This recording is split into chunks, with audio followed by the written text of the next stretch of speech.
Hello everyone, क्या आपने भी कभी सोचा है कि आपके डॉग की नोज़ गीली क्यों रहती है?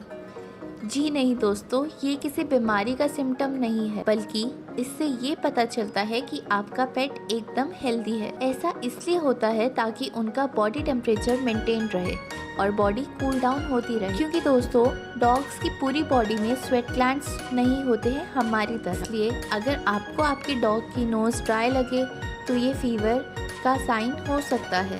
ऐसे में अपने पेट पर पूरा ध्यान दीजिए और ज़रूरत पड़ने पर वेट को कंसल्ट करिए। आज के लिए बस इतना ही।